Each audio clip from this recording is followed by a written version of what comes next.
MLA కోట MLC అభ్యర్థుల ఖరారు కోసం సీఎం చంద్రబాబు సుదీర్ఘ కసరత్తు చేస్తున్నారు. ఇవాళ ఏ క్షణమైనా నలుగురు అభ్యర్థుల జాబితాని ప్రకటించే అవకాశం ఉండటంతో ఎమ్మెల్సీ అభ్యర్థుల జాబితాలో చోటు కోసం ఎంతో ఉత్కంఠగా ఆశావహులు ఎదురుచూస్తున్నారు. ఎమ్మెల్యే కోట ఎమ్మెల్సీ అభ్యర్థుల ఖరారు కోసం సీఎం చంద్రబాబు సుదీర్ఘ కసరత్తు చేస్తున్నారు. ఇవాళ ఏ క్షణానైనా నలుగురు అభ్యర్థుల జాబితాను ప్రకటించే అవకాశం ఉండటంతో ఎమ్మెల్సీ అభ్యర్థుల జాబితాలో చోటు కోసం ఎంతో ఉత్కంఠంగా ఆశావహులు ఎదురుచూస్తున్నారు. రేపటితో నామినేషన్ గడువు ముగియనుండటంతో అమరావతిలోనే మకాం వేసి ఆఖరి నిమిషంలో ఇబ్బంది పడకుండా ముందే నామినేషన్కు సంబంధించిన ఏర్పాట్లు చేసుకుని సిద్ధంగా ఉన్నారు. ఇప్పటికే చంద్రబాబు లోకేష్ను కలిసి తమ అనుకూలతలను వివరించారు. అయితే అసెంబ్లీ ఎన్నికల్లో సీట్లు త్యాగం చేసిన వారికి మొదటి ప్రాధాన్యత ఇచ్చే అవకాశం ఉంది. కుల మత ప్రాంతాల వారీగా సమీకరణలో బేరీజు వేసి అధినేత ఇవాళ అభ్యర్థుల్ని ప్రకటించనున్నారు. ఆంధ్రప్రదేశ్ కోఆపరేటివ్ సెంట్రల్ బ్యాంక్ ఉద్యోగుల సంఘం ఏర్పడి 60 సంవత్సరాలు పూర్తి చేసుకోవటం శుభ పరిణామమని సిపిఐ రాష్ట్ర కార్యదర్శి కె రామకృష్ణ అన్నారు. ఏప్రిల్ 13, 14 తేదీల్లో విజయవాడలో జరిగే వజ్రోత్సవాలు జయప్రదం చేయాలని కోరారు.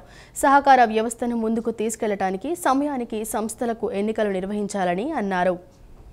Andhra Pradesh cooperative central bank employees association 60 సంవత్సరాల వజ్రోత్సవాలకు సంబంధించిన లోగో మరియు గోడపత్రిక ఆవిష్కరణ కార్యక్రమం హనుమాన్పేట దాసరి భవన్లో జరిగింది.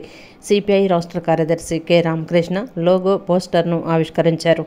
అనంతరం ఆయన మాట్లాడుతూ ఆంధ్రప్రదేశ్ కోఆపరేటివ్ సెంట్రల్ బ్యాంక్ ఉద్యోగుల సంఘం ఏర్పడి 60 సంవత్సరాలు పూర్తి చేసుకోవటం శుభపరిణామమని అన్నారు. ఉమ్మడి ఆంధ్రప్రదేశ్లో ఉద్యోగుల ప్రయోజనాల కోసం ఉద్యోగుల సంఘం పోరాటాలు చేశారన్నారు. ఉద్యోగ సమస్యలపైనే కాకుండా గ్రామీణ ప్రాంత రైతు చేతివృత్తులు సహకార సంస్థలు కాపాడుకునేందుకు పోరాటాలు చేశారని తెలిపారు. బ్యాంకులను పరిరక్షించడానికి కూడా అనేక పోరాటాలు చేశారని చెప్పారు. దేశవ్యాప్తంగా వ్యవసాయ రంగం రైతులకు సహకార బ్యాంకు ద్వారా రుణాలు ఇవ్వడానికి నిధులు మంజూరు చేయాలన్నారు.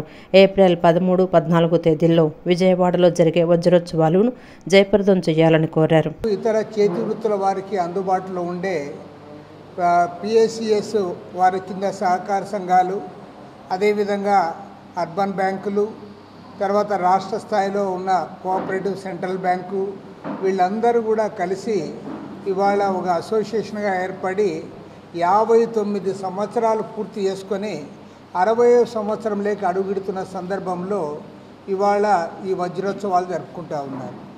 మరి ఇలాంటి వజ్రోత్సవాల్లో ఈ రాష్ట్రంలో ఉన్నటువంటి బ్యాంక్ ఉద్యోగస్తులే కాదు, ఆనాడు ఉమ్మడి ఆంధ్రప్రదేశ్ రాష్ట్రంలో ఉంటున్న వారి ఆకాంక్షల ఫలితంగా వారి యొక్క కృషి ఫలితంగా ఇన్నేళ్ల పాటు సుదీర్ఘంగా ఈ ప్రయాణం సాగింది. ఎన్నో ఒడిదుడుకులు, ఎందుకంటే కొంతమంది వారు నిజంగా చెప్పాలంటే హయ్యర్ పొజిషన్స్లో ఉన్న వాళ్ళు కూడా ఇవి నష్టాల్లో ఉన్న వాటిని రద్దు చేయాలని చెప్పి కూడా ఒక సందర్భంలో ప్రయత్నం చేస్తే దానికి వ్యతిరేకంగా ఒక సమైక్య పోరాటాన్ని నిర్వహించి వాటిని అనంతరం సంఘం నాయకులు రవికుమార్ మాట్లాడుతూ 1966లో కోఆపరేటివ్ బ్యాంక్ ఉద్యోగుల సంఘం ఏర్పడిందన్నారు. 60 సంవత్సరాలు పూర్తి చేసుకోబోతున్న సందర్భంగా వేడుకలు నిర్వహిస్తున్నామని తెలిపారు. ఏప్రిల్ 13కి 59 సంవత్సరాలు పూర్తి చేసుకుని 60వ సంవత్సరంలోకి ఈ ఉద్యోగ సంఘం Andhra Pradesh cooperative central banks employees association enter అవడం జరుగుతుంది. అందులో భాగంగా వజ్రోత్సవాల్ని సెలబ్రేట్ చేయాలనే ఉద్దేశంతోనే ఇటీవల కాలంలో రిసెప్షన్ కమిటీని ఏర్పాటు చేశాం. ఆ రిసెప్షన్ కమిటీకి చైర్మన్గా సిపిఐ ఆంధ్రప్రదేశ్ రాష్ట్ర కార్యదర్శి కామ్రేడ్ కె రామకృష్ణ గారు ఉన్నారు. ప్రధాన కార్యదర్శిగా AP cooperative central banks employees association general secretary KVS Ravikumar అని నేనున్నాను. వైస్ చైర్మన్లుగా కామ్రేడ్ సిహెచ్ మాధవరావు గారు, chairman AP cooperative central banks employees association ఇక్కడ ఇచ్చేసి ఉన్నారు. వెలుగూరి రాధాకృష్ణమూర్తి గారు vice chairman AP cooperative central banks employees association ఇక్కడ ఇచ్చేసి ఉన్నారు. ఆంధ్రప్రదేశ్ బ్యాంక్ ఎంప్లాయీస్ ఫెడరేషన్ ఉపాధ్యక్షులు కె శ్రీనివాసరావు గారు, వై శ్రీనివాసరావు గారు, కార్యదర్శి బొమ్మదేవర వడయవర్లు గారు, కృష్ణా జిల్లా బ్యాంక్ ఉద్యోగుల సమన్వయ సంఘం కార్యదర్శి రమేష్ బాబు గారు ఇక్కడ ఇచ్చేసి ఉన్నారు. AP cooperative central banks employees association Guntur జిల్లా కార్యదర్శి రమేష్ బాబు రెడ్డి ఇక్కడ ఇచ్చేసి ఉన్నారు. కామ్రేడ్స్, ఈ సందర్భంగా ఈరోజు లోగో మరియు పోస్టర్ ఆవిష్కరణ రామకృష్ణ గారి చేతుల మీదుగా జరిగింది. ప్రజా సమస్యల పరిష్కారంలో ప్రభుత్వం నిర్లక్ష్యంగా వ్యవహరిస్తుందని సిపిఎం నేత దోనిపూడి కాశీనాథ్ ఆగ్రహం వ్యక్తం చేశారు. ఇళ్ల పట్టాలు, డ్రైనేజీ, దోమలు, తాగునీరు వంటి అనేక సమస్యలు ప్రజలను పట్టి పీడిస్తున్నా పాలకులు పట్టించుకోవటం లేదని మండిపడ్డారు. సిపిఎం ఆధ్వర్యంలో ప్రజా చైతన్య పాదయాత్రలు విజయవాడ తూర్పు నియోజకవర్గంలో ప్రారంభమయ్యాయి. 21వ డివిజన్లోని కల్పనా ప్రింట్ రోడ్డు, సుబ్బరాయ నగర్, వల్లూరు వారివీధి తదితర ప్రాంతాల్లో పార్టీ నేత కాశీనాథ్ నేతృత్వంలో కార్యకర్తలు ఇంటింటికి పాదయాత్ర నిర్వహించారు. ప్రజలను కలుసుకొని వారి సమస్యలు అడిగి తెలుసుకున్నారు. అనంతరం మీడియాతో మాట్లాడుతూ ఎన్నికల్లో అనేక హామీలిచ్చి గద్దెనెక్కిన కూటమి ప్రభుత్వం ప్రజా సమస్యల పరిష్కారంలో నిర్లక్ష్యంగా వ్యవహరిస్తోందని మండిపడ్డారు. 21వ డివిజన్ ఒకప్పుడు నగరానికే మోడల్గా ఉండేదని, కానీ నేడు ఈ ప్రాంతంలో సమస్యలు తీవ్రమయ్యాయన్నారు. పన్నుల భారం పెరుగుతున్నప్పటికీ త్రాగునీరు, డ్రైనేజీ సమస్య తీవ్రంగా కనిపిస్తోందన్నారు. కట్ట దిగువన రిటైనింగ్ వాల్ నిర్మించిన అవుట్ఫాల్ డ్రైనేజీ లేకపోవడంతో మురుగునీరు నిలిచి దోమల తీవ్రత పెరిగిందన్నారు. సుబ్బరాయ నగర్లో ఇంటి ప్లాన్ కోసం జీవో నంబర్ను సవరించాల్సి ఉందని చెప్పారు. ఈ అంశంపై స్థానిక ఎమ్మెల్యే పట్టించుకోవటం లేదని, సమస్యల పరిష్కారం కోసం పోరాటాలకు సిద్ధమని స్పష్టం చేశారు. మ్యాన్ హోల్స్ ఓవర్ఫ్లోలు అవుతూ ఉన్నాయి. డ్రైనేజ్ వ్యవస్థ సక్రమంగా నిర్వహణ అనేది ఈ ప్రాంతంలో చేపట్టేటువంటి పరిస్థితి లేదు. అప్ అండ్ డౌన్స్గా మ్యాన్ హోల్స్ హైటు, రోడ్డు తక్కువ అని చెప్పనేటువంటి పేరుతో ప్రమాదాలకి హేతువుగా ఉన్నటువంటి నేపథ్యంలో ఈ రోడ్డును బాగు చేయాలని చెప్పనేటువంటి ఆలోచన కానీ, మ్యాన్ హోల్స్ని లిఫ్ట్ చేసి రోడ్డు అదే లెవెల్కి తీసుకురావాలని చెప్పనేటువంటి ఆలోచన కానీ ఈ పాలకులకి, ఇక్కడ ఉన్నటువంటి కార్పొరేటర్కి, నగరపాలక సంస్థలో ఉన్నటువంటి పాలకపక్షానికి 8 నెలల కిందట అధికారం చేపట్టినటువంటి మేమున్నామని చెప్తూ ఉన్నటువంటి తెలుగుదేశం కూటమి పాలకులకి ఏమీ అర్థం కావడంలా తారు వేసి మధ్యలో గుంతలు పూర్తి చేయటువంటి దానికి ఇదే మేము చేయబోయే అభివృద్ధి అని చెప్పనని రిహార్సల్స్గా చూపిస్తూ ఉన్నాడు చంద్రబాబు నాయుడు. ఇది కరెక్ట్ కాదని చెప్పనేటువంటిది మేము చెప్పదలిచాం. ఉన్నటువంటి పరిస్థితి ఉంది. డ్రైనేజ్ అస్తవ్యస్తంగా ఉన్నటువంటి పరిస్థితి ఉంది. కుక్కల బెడద, దోమల ఇబ్బందులు, విపరీతమైన దోమలతో బాధపడుతున్నటువంటి పరిస్థితులు ఉన్నాయి. ఇట్లా అనేక సమస్యలు ఎదుర్కొంటున్నటువంటి సందర్భంలో ఈ రోజున సిపిఎం చేపట్టేటువంటి ప్రజా చైతన్య యాత్రలో ప్రజల్ని చైతన్యపరిచి పోరాటాల్లోకి తీసుకొచ్చేదానికి సిపిఎం ప్రయత్నం చేస్తుంది. ఈ వచ్చినటువంటి సమస్యల పరిష్కారం అయ్యేంత వరకు కూడా ప్రజల్ని కలుపుకొని ఉద్యమాలు చేసేదానికి కూడా కృషి చేయాలని చెప్పేసి మేము తీసుకున్నాం. దీన్ని ఆధారంగా చేసుకొని రాబోయే కాలంలో స్థానిక సమస్యల్ని పరిష్కరించే దిశగా సిపిఎం పనిచేస్తుందని చెప్పేసి తెలియజేస్తాం. విలేజ్ సర్వేయర్లు ఎదుర్కొంటున్న సమస్యల పట్ల రాష్ట్ర ప్రభుత్వం నిర్లక్ష్యంగా వ్యవహరిస్తుందని అసోసియేషన్ నేతలు విమర్శించారు. అర్హత గల గ్రామ సర్వేయర్లకు పదోన్నతులు కల్పించాలని వారు కోరారు. విలేజ్ సర్వేయర్స్ అసోసియేషన్ రాష్ట్ర శాఖ ఆధ్వర్యంలో తమ సమస్యల పరిష్కారం కోరుతూ ఆందోళన నిర్వహించారు. అలంకార్ ధర్నా చౌక్లో జరుగుతున్న ఈ ఆందోళనలో వివిధ ప్రాంతాల నుంచి తరలివచ్చిన గ్రామ సర్వేయర్లు పెద్ద సంఖ్యలో పాల్గొన్నారు.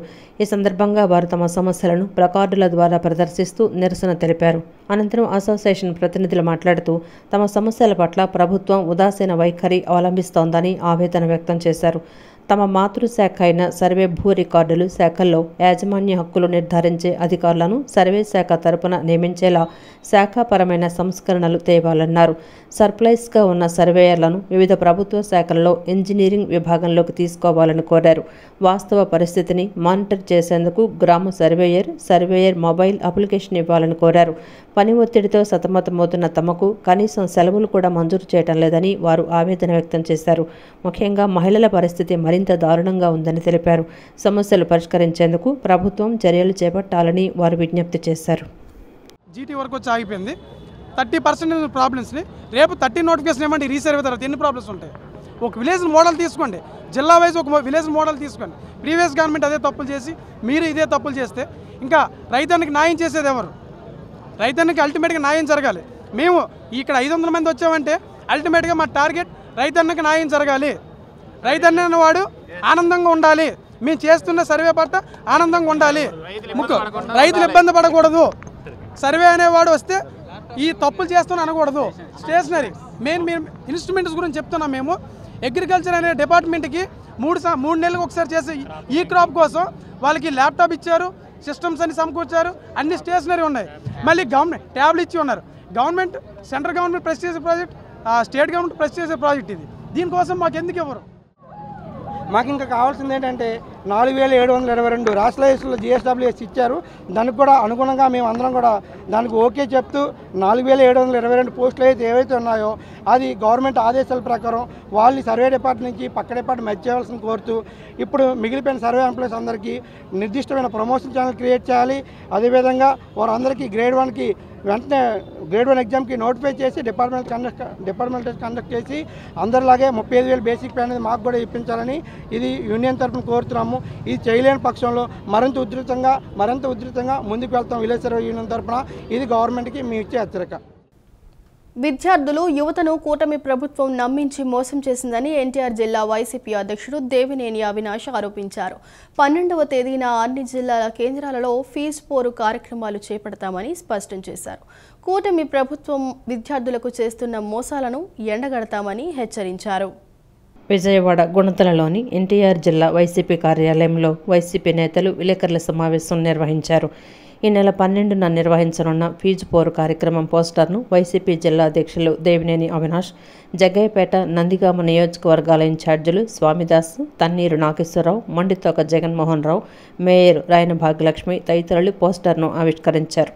ఈ సందర్భంగా అవినాష్ మాట్లాడుతూ విద్యా వ్యవస్థను కూటమి ప్రభుత్వం నిర్వీర్యం చేసిందన్నారు. అబద్ధాలు చెప్పి అధికారంలోకి వచ్చి ప్రజల జీవితాలను నాశనం చేశారని మండిపడ్డారు. నిరుద్యోగులకు ఉద్యోగాలు ఇస్తామని నమ్మించి మోసం చేశారని ధ్వజమెత్తారు.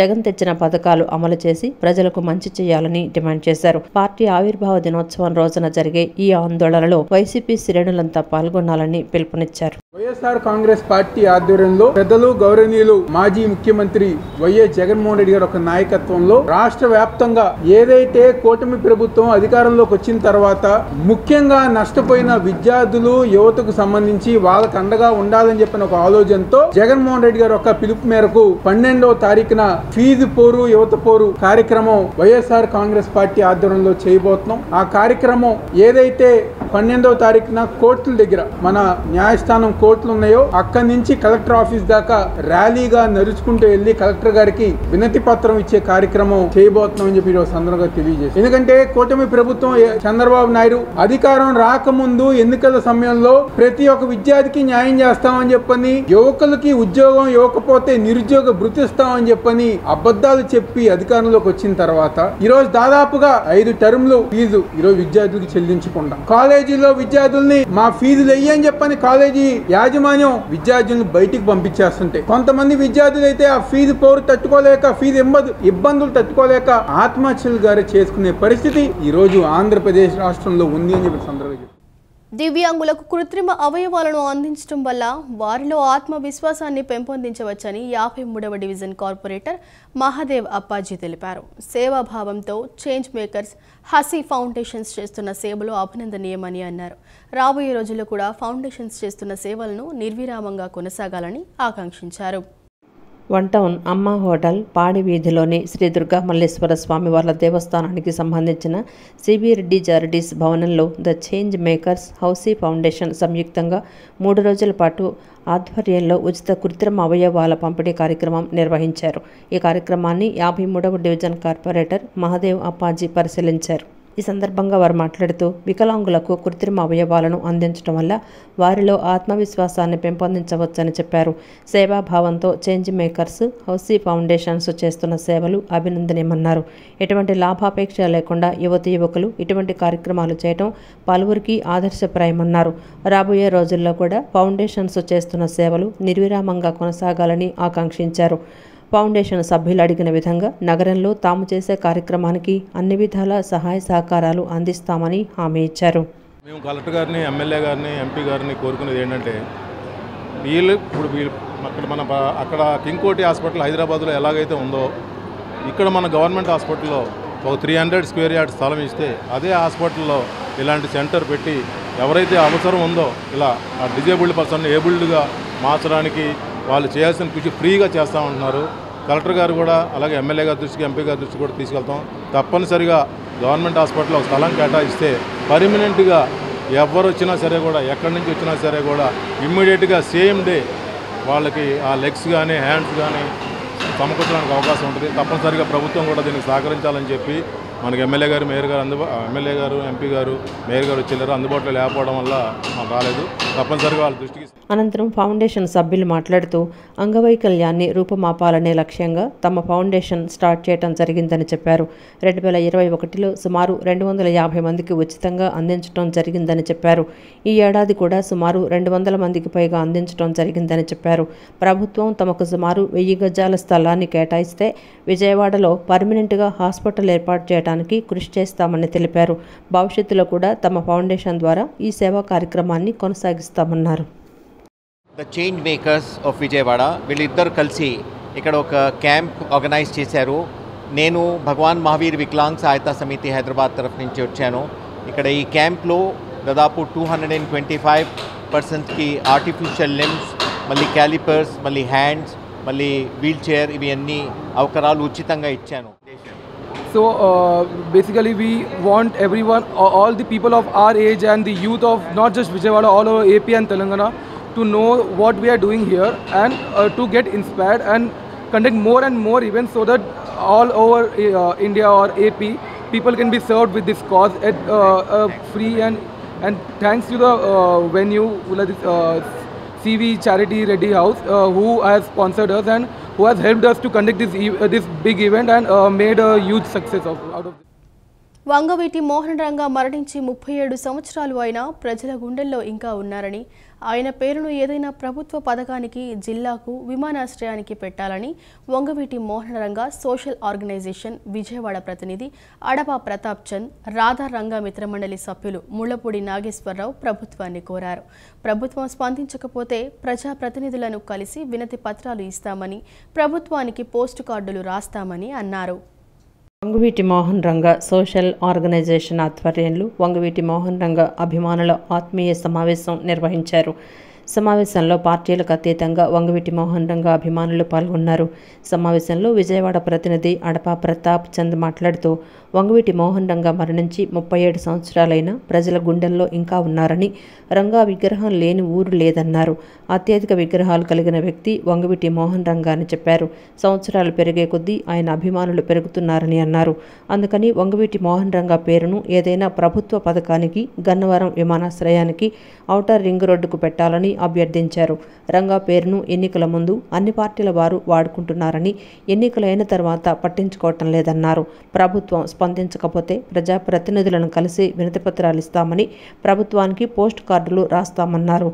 నేమ్ పెట్టి మా రంగారావు అభిమానుల ఇప్పుడు పవన్ కళ్యాణ్ గారు చెప్తున్నారు, జనసేన అని చెప్తున్నారు. ఏమని 15 సంవత్సరాలకు మా కూటమి ఎన్డీఏ కూటమి 15 సంవత్సరాలు ఉంటుందండి. 15 కాదు, మాకు ఆయన రంగా గారి పేరు పెట్టి చేస్తే రాష్ట్ర ప్రజలందరూ కూడా 20 సంవత్సరాలకు ఎన్డీఏ కూటమికి మద్దతుగా నిలుస్తారన్నది నేను చెప్తున్న మాట. అది 100% అది అందులో డౌట్ నాట్ ఎట్ ఆల్ అది. కాబట్టి ఆయన పేరుకి ఏదో ఒక నామకం ప్రతి ఎలక్షన్ ముందు ప్రతిసారి వాడుకుంటామే ఆయన రంగా గారు అయిన తర్వాత మాత్రం ఏమీ లేదు ఆయనకి మర్చిపోతున్నా అయిపోతుంది. కాబట్టి మేము చేసే ఉద్దేశం అభిప్రాయం ఏంటంటే అందరు రంగారాంలో అన్ని ప్రాంతీయ ఇప్పుడు వచ్చిన పార్టీలు అన్ని పార్టీల నాయకుల్ని మనం సంప్రదించి గవర్నమెంట్ మెమోరాండం ఇచ్చి మాకు ముఖ్యమంత్రి గారితో లేదా పవన్ కళ్యాణ్ గారితో మాకు ఒక ఇది ఇస్తే అపాయింట్మెంట్ ఇస్తే మా విన్నవించుకుంటాము. తర్వాత ఆయనకి వాళ్ళు చేస్తే మేము అభినందిస్తామనేది. అనంతరం రాధారంగ మిత్రమండలి సభ్యులు ముళ్లపూడి నాగేశ్వరరావు మాట్లాడుతూ పేద ప్రజల కోసం పోరాటం చేసి మరణించిన వంగవీటి మోహన్ రంగా పేరు ఈ జిల్లాకు లేక ప్రభుత్వ పథకాలకు పెట్టాలని అన్నారు. ఎవరూ అడగకుండా డొక్కా సీతమ్మ పేరు ఎలా పెట్టారో అదేవిధంగా పేద ప్రజలకు ఇళ్ల పట్టాల కోసం పోరాడిన రంగా పేరును పెట్టాలని కోరారు. యూజ్ చేసి మాలాంటి మిత్రమండలి సభ్యులంటే అనేక మంది మా కమ్యూనిటీ ఏంటి కులరహితంగా రంగా గారి అభిమానులు అందరి ద్వారా గెలిచినటువంటి ఈ పార్టీ కూడా గుర్తించట్లేదండి. గతంలో ఇదే మన పండిట్ జవహర్లాల్ నెహ్రూ బస్ స్టేషన్కి కూడా వంగవీటి మోహన్ రంగా గారి పేరు పెట్టమని పోరాటం చేసిన సందర్భం ఉందండి. అధికారంలోకి వచ్చిన తర్వాత ఇదే రాజకీయ నాయకులు కాంగ్రెస్ పార్టీ వారు కానీ అనేక మంది ఆయన్ని విస్మరించిన మాట వాస్తవం అండి. అన్నేళ్లుగా పోరాటం చేస్తూనే ఉన్నాం.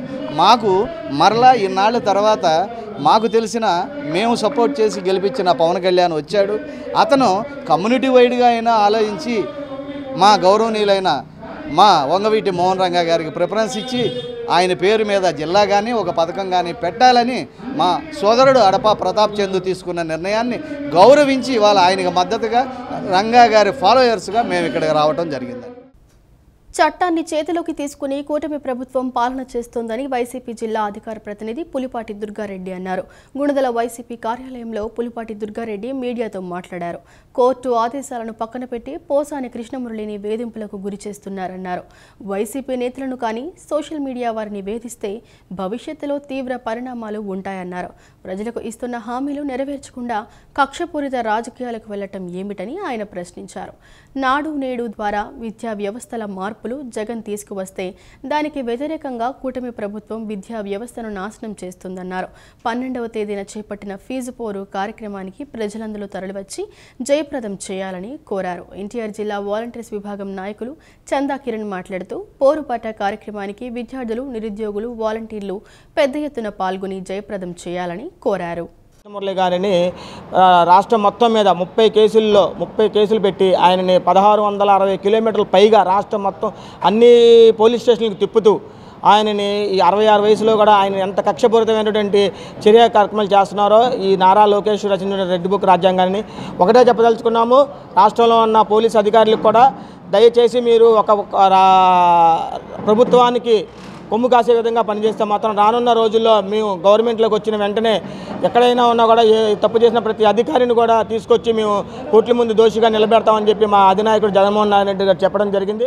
రేపు మార్చి 12వ తారీఖు జరగబోయే యువత పోరు అనే కార్యక్రమాన్ని మాజీ ముఖ్యమంత్రి వర్యులు జగన్మోహన్ రెడ్డి గారి ఆదేశాల మేరకు ఎన్టీఆర్ జిల్లాలో పెద్ద ఎత్తున దేవినేని అవినాష్ గారి ఆధ్వర్యంలో జరుగుతుంది.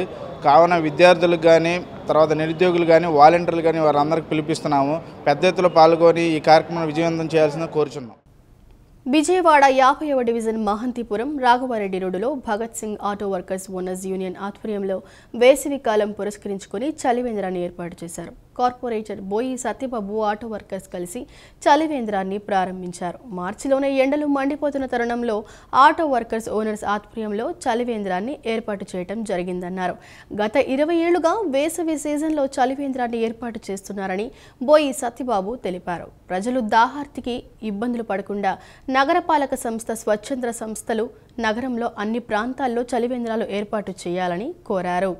ఈ ఎండలో మార్చిలోనే మండిపోతున్న పరిస్థితి, ఈ ఏడాది ఇంకా మరింతగా ఎండలు తీవ్రంగా పెరిగే అవకాశాలు ఉన్నాయని కూడా మరి వాతావరణ శాస్త్రవేత్తలు చెప్తున్నారు. ఈ వేసవిలో అత్యధిక చోట్ల, ఎక్కువ చోట్ల చలివేంద్రాలని ప్రారంభించే విధంగా నగరపాలక సంస్థ కూడా చర్యలు తీసుకోవాలి. అలాగే విజయవాడ నగరంలో ఉన్నటువంటి అనేక స్వచ్ఛంద సంస్థలు, సేవా సంస్థలు, వివిధ రాజకీయ పక్షాలు అన్నీ కూడా ఈ వేసవి కాలం ప్రజలు ఎవరు కూడా దాహార్తికి లోను కాకుండా, ఇబ్బంది పడకుండా చలివేంద్రాలు ఏర్పాటు చేసి ప్రజలందరికీ అందుబాటులో ఉండే విధంగా అందరూ ముందుకు రావాలని ఈ సందర్భంగా విజ్ఞప్తి చేస్తూ Bhagat Singh auto workers union CIT వారికి మరొకసారి అభినందనలు తెలియజేస్తూ ఈరోజు మన విజయవాడ 50వ డివిజన్కి సంబంధించి మరి రాష్ట్ర ప్రభుత్వం ప్రకటించినటువంటి ఉత్తమ క్రీడాకారిణి మహిళగా మరి కేబిఎన్ కాలేజీలో బీకాం చదువుతున్నటువంటి బి సత్య మరి 50వ డివిజన్ నుంచి ఉత్తమ మహిళా క్రీడాకారిణిగా నిన్న అంతర్జాతీయ మహిళా దినోత్సవం సందర్భంగా ఎంపిక చేశారు. ఈ సందర్భంగా బి సత్యకు కూడా అభినందనలు తెలియజేస్తున్నాం. విజయవాడ మహానాడు రోడ్ శ్రీ రామచంద్ర నగర్లో అత్యాధునిక వైద్య పరికరాలతో ఏర్పాటు చేసిన సేఫ్ విజన్ సూపర్ స్పెషాలిటీ హాస్పిటల్ను నేడు ప్రారంభించారు. క్యాటరాక్ట్, క్లాసిక్, క్యాట్రా, మయోపియా సేవలు అన్నీ తమ ఆసుపత్రిలో అందిస్తున్నామని ఆసుపత్రి నిర్వాహకులు చలపాటి జయంత్ తెలిపారు. విజయవాడలో మయోపియా సేవలు అందిస్తున్న ఆసుపత్రులలో తమది 3వదని అన్నారు. ఆసుపత్రి ప్రారంభోత్సవం సందర్భంగా ఉచిత OP సేవలను అందిస్తున్నట్లు తెలిపారు. అత్యాధునిక వైద్య పరికరాలతో ఏర్పాటు చేసిన సేఫ్ విజన్ సూపర్ స్పెషాలిటీ హాస్పిటల్ను విజయవాడ మహానాడు రోడ్డు శ్రీ రామచంద్రనగర్లో ఏర్పాటు చేశారు. ఎమ్మెల్యే కాగిత కృష్ణప్రసాద్, మాజీ MLA Vangaveeti Radha, RTC chairman Konakalla Narayana, Ayush ఆసుపత్రి చైర్మన్ వై రమేష్ బాబు, మాజీ మేయర్ కోనేటి శ్రీధర్, టీడీపీ నాయకులు బొప్పన భవకుమార్ పాల్గొని ఆసుపత్రిని ప్రారంభించారు. ఆసుపత్రిలో ఉన్న అధునాతన వైద్య పరికరాలు, ఆపరేషన్ థియేటర్, ప్రజలకు అందించే సేవలన్నీ పరిశీలించారు. ఈ సందర్భంగా కొనకళ్ళ నారాయణ మాట్లాడుతూ సేఫ్ విజన్ సూపర్ స్పెషాలిటీ ఆసుపత్రిని చలపాటి జయంత్, బత్తిన గిరిధర్, బత్తిన ప్రవీణ్ కలిసి ఏర్పాటు చేశారని అన్నారు. బత్తిన ప్రవీణ 8 ఏళ్ల క్రితం ఆప్థమాలజీ పూర్తి చేసి కాటూరి మెడికల్ కళాశాలలో ప్రొఫెసర్గా పనిచేసి మంచి అనుభవం గడించిన డాక్టర్ అని అన్నారు. మంచి లేటెస్ట్ ఎక్విప్మెంట్తో హాస్పిటల్ను ఏర్పాటు చేశారని చెప్పారు. రోగుల సౌలభ్యం కోసం అధునాతన సౌకర్యాలు కల్పించారని, అన్ని వర్గాల ప్రజలకు నాణ్యమైన వైద్య సేవలను అందించి మంచి గుర్తింపు పొందాలని ఆకాంక్షించారు. సేఫ్ విజన్ ఐ హాస్పిటల్ ఇవాళ ప్రారంభించడం జరిగింది. మరి ఈ హాస్పిటల్ చలపాటి జయంత్, అలాగే బత్తిన గిరిధర్, వారి మిసెస్ ప్రవీణ గారు ఐ స్పెషలిస్ట్. ఆవిడ 8 సంవత్సరాల క్రితం ఆప్థమాలజీ పూర్తి చేసి కాటూరు మెడికల్ కాలేజీలో ప్రొఫెసర్గా పనిచేసి మంచి అనుభవం గడించినటువంటి డాక్టర్ వాళ్ళిద్దరు కూడా ఈ హాస్పిటల్ ప్రారంభించడం జరిగింది. ఈ హాస్పిటల్ లేటెస్ట్ ఎక్విప్మెంట్తో ఆపరేషన్ థియేటర్ నేనే ప్రారంభించాను. మంచి లేటెస్ట్ ఎక్విప్మెంట్తో ఈ హాస్పిటల్ అంతా కూడా హాస్పిటల్ పేషెంట్స్ కోసం, వాళ్ళ సౌలభ్యం కోసం చాలా హైఫైగా హైయెస్ట్ ఇన్వెస్ట్మెంట్తో పెట్టారు. వీళ్ళు హాస్పిటల్ మంచి సేవ చేయటంలో, మరి రోగులకు సేవలు అందించడంలో వీళ్ళు సక్సెస్ అవ్వాలి, మంచి డాక్టర్లుగా పేరు సంపాదించుకోవాలి. వీళ్ళు పేదవారికి, మధ్యతరగతి వారికి, ఉన్నవారికి అందరికీ సమానంగా వైద్యం అందించాలని కోరుకుంటాం. అనంతరం ఆసుపత్రి నిర్వాహకులు చలపాటి జయంత్ మాట్లాడుతూ వైద్య పరీక్షలు, శస్త్రచికిత్సలకు వినియోగించే వైద్య పరికరాలన్నీ జర్మనీ, జపాన్ నుంచి దిగుమతి చేసుకున్నామని తెలిపారు. ఆపరేషన్ థియేటర్ కూడా నార్మ్స్ ప్రకారం ఏర్పాటు చేశారన్నారు. డిఎంహెచ్ఓ అనుమతి వచ్చిందని, నాబ్ ఫుల్ అక్రిడేషన్ కూడా రానుందని తెలిపారు. రానున్న కాలంలో డిఎంఈకి కూడా దరఖాస్తు చేశామని, ఈహెచ్ఎస్ ఇంకా ప్రభుత్వ పథకాలు, ఆరోగ్యశ్రీ ఎంపాల్మెంట్ కోసం దరఖాస్తు చేశామన్నారు. క్యాటరాక్ట్, లాసిక్, ఇంకా కాట్రా అండ్ మయోపియా సర్వీసెస్ అన్నీ చేస్తాము. మయోపియా ఓన్లీ 2 హాస్పిటల్స్ మాత్రమే ఉంది. ఇది 3వ హాస్పిటల్ అవుతుంది మన విజయవాడలో. మనం వాడే అన్ని లేజర్ కానీ ఏదైనా సరే మొత్తం imported from Germany and Japan. ఈ ఎక్విప్మెంట్సే వాడాము. సచ్ యాజ్ మీరు ఇక్కడ కనపడితే ఓసిటీ కానీ రెవో 60 అనేది వాడాము. సో అన్ని హై ఎండ్ ఎక్విప్మెంట్స్. అండ్ మన ఆపరేషన్ థియేటర్ కూడా వచ్చి మొత్తం ఏహెచ్యు యూనిట్తో మొత్తం పూర్తి స్టెరైల్గా ఉండేటట్టు ఎయిర్ లాక్స్ పెట్టి అండ్ హెపా ఫిల్టర్స్ వాడి మొత్తం NABH నామ్స్ ప్రకారం చేసాము. అనంతరం మేనేజింగ్ డైరెక్టర్ స్వర్ణ చలపాటి మాట్లాడుతూ 20 పడకల ఆసుపత్రిని ఏర్పాటు చేశామని, అన్ని రకాల నేత్ర వైద్య సేవలను ఆసుపత్రిలో అందిస్తున్నామని చెప్పారు. బుధవారం నుంచి ఉచిత ఓపీ కూడా నడపబోతున్నామని తెలిపారు. చాలా హ్యాపీగా ఉంది. అందరూ chief guest, family, friends, each and every special member who has made this to the event. And Safe Vision, it's a 20-bedded hospital అండి. సో మీకు ఏ సర్వీసెస్ అయినా, any queries related to eyes, do visit safe vision అండి. And from Wednesday మేము free OP run చేయబోతున్నాము. So any services please do visit us. KL deemed యూనివర్సిటీలో గత 2 రోజులుగా జరుగుతున్న సురభి 2025 వేడుకలు ఘనంగా ముగిశాయి. తొలుత జరిగిన కార్యక్రమంలో భాగంగా మ్యాడ్ స్క్వేర్స్ చిత్ర బృందం, లైఫ్ చిత్రాల బృందాలు సందడి చేశాయి. Mad squares cinema hero Naren Nitin, heroine Priyanka Jawalkar, cinema నిర్మాత Harika, life cinema hero Sriharsha, తండ్రి పాత్ర చేసిన ఎస్పీ చరణ్, సినిమా డైరెక్టర్ పవన్లు విద్యార్థులతో ముచ్చటించి అలరించారు. ప్రముఖ సినీ గాయకుడు లైఫ్ సినిమాలో తండ్రి పాత్ర చేసిన ఎస్పీ చరణ్ మాట్లాడుతూ కుటుంబ కథతో చిత్రంగా తెరకెక్కిన లైఫ్ సినిమాను కుటుంబంతో కలిసి చూడవచ్చునని అన్నారు. ఏప్రిల్ మొదటి వారంలో విడుదల కానున్న ఈ చిత్రంలో కళాశాలలో చదువుతున్న కొడుకుతో తండ్రికి ఉండే అనుబంధాన్ని ప్రత్యేక కోణంలో చూపారని అన్నారు. మ్యాడ్ స్క్వేర్స్ సినిమా హీరోలు రామ్, నరేన్, నితిన్, హీరోయిన్ ప్రియాంక జ్వాలాకర్లు మాట్లాడుతూ తాము నటించిన మొదటి సినిమా మ్యాడ్ 1 సినిమాను ప్రేక్షకులు ఆదరించినందుకు చాలా ఆనందంగా ఉందన్నారు. ఇన్ఫోసిస్ ప్రాజెక్ట్ మేనేజర్ సురేష్ నర్రా మాట్లాడుతూ ప్రస్తుతం పోటీ ప్రపంచంలో నైపుణ్యాలను అభ్యసించే వారికి మంచి అవకాశాలు ఉంటాయని అన్నారు. 20 సంవత్సరాలుగా 100% ప్లేస్మెంట్ సాధిస్తున్న ఈ యూనివర్సిటీలో స్టూడెంట్ ఫస్ట్ ఇయర్ నుంచే మేము వాళ్ళు ప్లేస్మెంట్ సైడ్ వెళ్ళాలా, హయ్యర్ స్టడీస్కి వెళ్ళాలన్నా, అలాగే ఒక ఆంటర్ప్రెనర్ అవ్వాలన్నా వీటన్నిటికీ సంబంధించిన డైరెక్షన్స్లో ఫుల్ ఫ్లెడ్జ్డ్గా ఎస్టాబ్లిష్ చేయటం జరిగింది.